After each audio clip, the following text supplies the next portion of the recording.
DMTV Info, votre chaîne d'information en temps réel. La politique, la santé, le sport, les faits de société, la musique, les rumeurs et bien plus encore.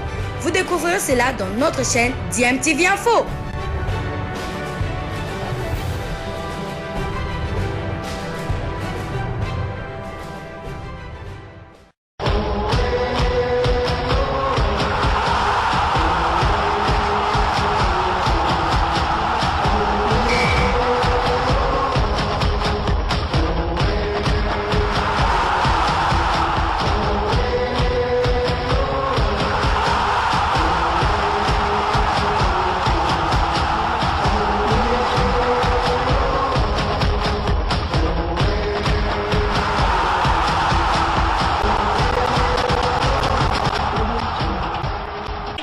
DMTV, bonjour ou bonsoir, tout dépend de l'heure à laquelle vous nous suivez. Tout plaisir est pour nous de vous retrouver, mais surtout de savoir que vous êtes nombreux en train de suivre votre chaîne YouTube DMTV. DMTV qui vous propose de revenir sur une interview que le président de la Fédération congolaise de football Association, Constant Omari, a accordée au journal Jeune Afrique. Constant Omari a abordé au cours de cette interview plusieurs questions d'actualité. Nous voulons partager avec vous en tout cas le contenu de cette interview dont nous allons vous faire bien sûr la lecture et essayer de faire un tout petit peu notre analyse par rapport à tous ces propos. Je rappelle que Constant Omari avait abordé au cours d'une interview accordée à Canal Plus Télévision, à Canal Plus, Constant Omari avait abordé l'épineuse question sur son avenir à la tête du football congolais. Il a certainement rassuré les Congolais qu'il n'allait pas se représenter lors des prochaines élections prévues. Ce sera pour le mois de décembre prochain. Constant Omari qui du reste avait exclu toute possibilité bien sûr de démissionner puisque c'est lui qui doit conduire la République démocratique du Congo vers cette nouvelle dynamique que nous recherchons, c'est-à-dire à la tête de l'équipe nationale, remplacer le staff actuel pour avoir un staff technique conséquent dans la mesure des ambitions du pays. Et nous voulons nous qualifier pour la phase finale de la Coupe du Monde Qatar 2022. Alors Constant Omari bien évidemment a abordé toute cette question et nous allons vous en faire la lecture. Alors première question, l'élimination des Léopards du Congo pour la CAN 2022 a été très mal vécue dans le pays. Quelle est la part de responsabilité de la fédération dans cet échec? Et la réponse de l'homme moderne Constant Omari: on peut parler de traumatisme national. Le football congolais traverse une période compliquée avec cette élimination et celle du TP Mazembe de l'AS Vita Club en Ligue des Champions. Aujourd'hui, nous savons que nous devons changer les choses, à commencer par le staff technique des Léopards. Notre priorité est de passer le deuxième tour des qualifications pour la Coupe du Monde 2022. La RDC aura comme adversaire le Madagascar, la Tanzanie et le Bénin, qui débutera bien sûr en juin. La dernière fois que la sélection a atteint la phase finale, c'était en 1974 en République fédérale d'Allemagne. Question: pour atteindre cet objectif, la RDC aura besoin d'un sélectionneur réputé, donc cher. En avez-vous les moyens? La réponse de Constant Omari: nous en sommes pour l'instant à la réception des candidatures. Une fois que les profils auront été sélectionnés, il faudra entamer des discussions avec le gouvernement puisque c'est lui qui payera les salaires financièrement. Le salaire bien sûr. Financièrement, la FECOFA dépend largement de lui. Mais je pense que l'État est prêt à faire un effort bien sûr dans les limites du raisonnable car cette qualification pour la Coupe du Monde est aujourd'hui une ambition nationale. Allez-vous profiter des derniers mois de votre mandat pour préparer votre succession? Non, ce n'est pas mon rôle. Ce n'est pas à moi d'imposer un système qui fonctionnera après mon départ. Ce que je constate aujourd'hui, c'est que beaucoup font du bruit, mais que personne n'a le niveau pour diriger la FECOFA.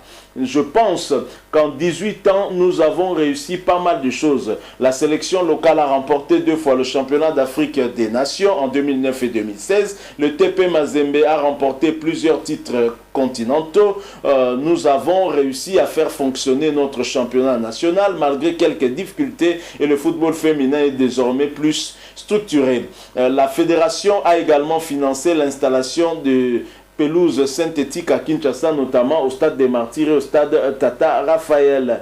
La FECOFA jouit par ailleurs d'une certaine réputation au niveau international, mais j'ai aussi des regrets, dont le fait que la sélection ne se soit pas qualifiée pour la Coupe du Monde 2018 et qu'elle n'ait pas gagné la CAN. Donc voilà, vous avez plusieurs fois critiqué l'État congolais, l'accusant de ne pas consacrer assez de moyens au football. Pourquoi les coûts sont-ils si importants?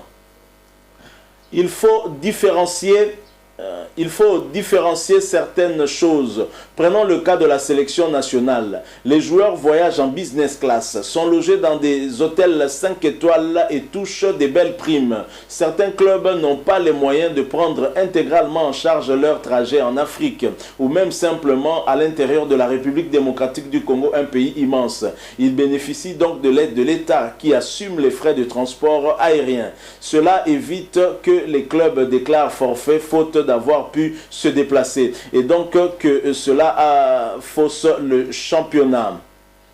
Nous avons par ailleurs un vrai problème concernant les infrastructures. Aujourd'hui, elles ne sont pas au niveau, à l'exception de celle du TP Mazembe qui, grâce à son président, Moïse Katumbi, a construit son propre stade. Aujourd'hui, la RDC n'est pas en mesure d'organiser une compétition internationale. En 2015, nous devions organiser la CAN des moins de 23 ans. Avec le président Joseph Kabila, nous avions envisagé certains travaux. Des entreprises chinoises avaient fait des études pour des chantiers à Kinshasa et à Lubumbashi avec des coûts précis, mais le Premier ministre m'a prévenu qu'il n'y avait pas de l'argent nécessaire et finalement c'est le Sénégal qui a organisé le tournoi.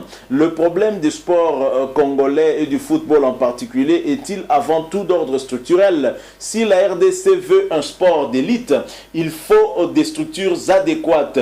Nous manquons de stade. Le Bénin, qui est beaucoup plus petit que notre pays et n'a pas les mêmes moyens, s'est lancé dans une opération de construction de plus de 20 stades.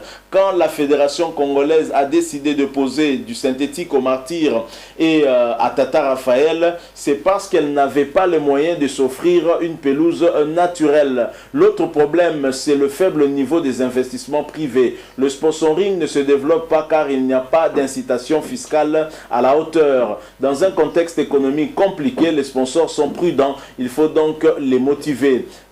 Quelles ont été vos erreurs à la tête de la FECOFA? Et Constant Omari de répondre: j'ai fait une grosse erreur en accordant à plusieurs reprises ma confiance à des personnes que j'ai aidés et qui m'ont ensuite trompé. J'ai d'autres regrets comme la non-qualification de la sélection à la Coupe du Monde 2018 ou le fait de ne pas avoir gagné la CAN.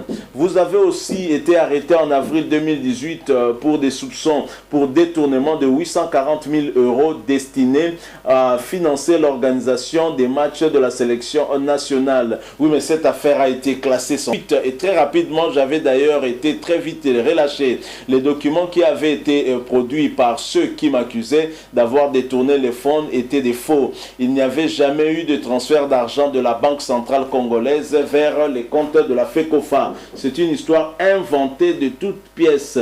Quelle relation entretenez-vous avec Félix Tshisekedi? Espérez-vous qu'il fera plus que son prédécesseur dans le football congolais? Nos relations sont bonnes et il aime le football. J'avais de bonnes relations également avec son prédécesseur, Joseph Kabila. Le problème, c'est que si l'Assemblée nationale ne vote pas les budgets pour que les ministres des Sports puissent mener à bien des projets, nous n'avancerons pas. Sama Lukonde a été nommé Premier ministre il y a 2 mois. Nous attendons désormais la composition du gouvernement. Mon rôle n'est pas de faire de la politique. Ce n'est pas à moi de dire qui ferait un bon ministre des Sports, mais il ne faut pas, quoi qu'il en soit, réduire le problème du sport congolais au ministre de tutelle et tenir compte des moyens que l'on met à sa disposition. Donc voilà, Constant Omari. Et la dernière question, que pensez-vous de l'élection de Patrice Motsepe à la tête de la Confédération africaine de football? Je n'aime pas me prononcer sur le cas. Disons que je lui souhaite bonne chance pour que le football africain ait un futur heureux. Donc voilà quelques grandes lignes de cette interview que Constant Omar y avait accordé au journal Jeune Afrique.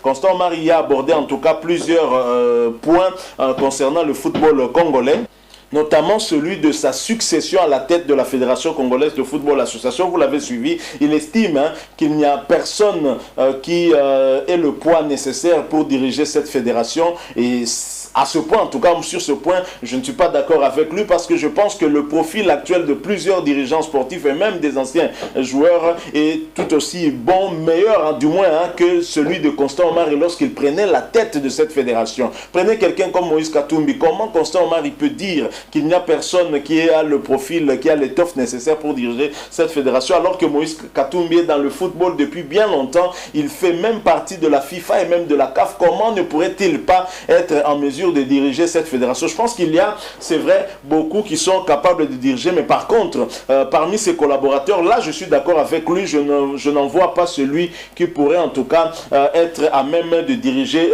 de relever ce défi et de diriger le football congolais. Alors on aurait aussi aimé voir Constant Omar carrément démissionner pour ne pas faire ombrage à sa succession, et ça nous aurait aidé. Et même si il est vrai qu'il affirme qu'il va rester jusqu'à remplacer le sélectionneur principal actuel, Christian Tengibiembe, parce que maintenant c'est clair qu'il faut un entraîneur réputé, un entraîneur de renom, et un entraîneur dont le background pourra jouer aussi en sa faveur, parce que Christian Tengibiembe ne peut qu'emmener que ses diplômes et non de l'expérience. Il n'a aucune expérience, et la République démocratique du Congo en a souffert. Il ne suffit pas d'avoir des diplômes, encore faut-il avoir l'expérience de coaching de haut niveau, ce qui a manqué en tout cas à Christian Tengibiembe, même à son staff qui n'était pas un staff étoffé, avec des adjoints tels que Christopher Walembo ou encore Mouini Zaira. C'est un staff technique hyper pauvre. Le staff technique de l'ASV Club est largement supérieur au staff technique de l'équipe nationale, et ce n'est pas normal.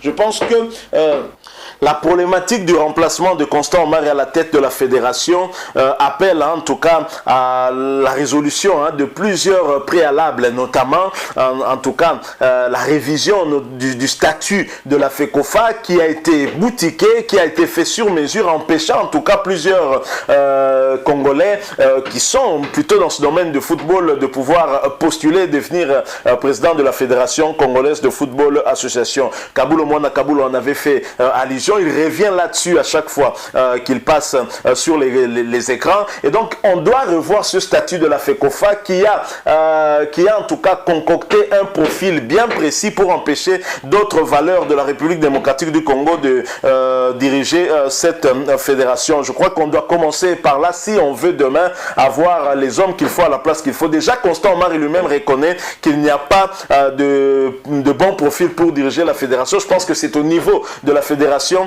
que le bon profil manque. Donc ses collaborateurs tels que Bobo Bondembe ou Binamungu Théobal n'ont pas l'étoffe pour diriger cette fédération. On doit alors chercher ceux qui sont à l'extérieur et qui ont l'expérience dans le domaine du football, tels que des dirigeants, des personnalités telles que Moïse Katumbi, qui dirigerait bien le football congolais sans problème. Il a eu à faire ses preuves, et d'ailleurs Constant Omar à plusieurs reprises a fait un clin d'œil à Moïse Katumbi, saluant même l'organisation du tout-puissant Mazembe, qui est le seul à avoir son stade propre à lui, un stade mieux structuré qui répond aux normes exigées par la CAF et même la FIFA. Donc voilà ce que nous avons voulu partager avec vous. Évidemment, chacun va se faire son opinion. Vous également, faites-vous votre opinion. Laissez-nous votre point de vue à travers un commentaire. Merci de nous laisser aussi un like si vous avez apprécié cette petite analyse par rapport à cette interview de Constant Omar. Une interview, je rappelle, qui a eu lieu avant que le gouvernement Sama Lukonde ne soit formé. C'est vrai que ce n'est pas encore investi. On attend l'investiture de ce gouvernement, mais le ministre du Sport est déjà connu. Il s'agit bien de Serge Condé. Nous allons voir comment les choses vont aller. Il y a beaucoup d'attentes aussi chez les sportifs. Nous attendons voir ce gouvernement à l'œuvre. Merci de vous abonner également à cette chaîne DMTV, et n'oubliez pas d'activer la notification juste en cliquant sur cette petite cloche qui vous permettra de ne plus rien manquer des prochaines vidéos que nous allons vous proposer. Encore une fois, merci à vous. Nous espérons vous retrouver très bientôt avec un autre sujet d'actualité. En attendant, portez-vous bien, et DMTV vous dit au revoir.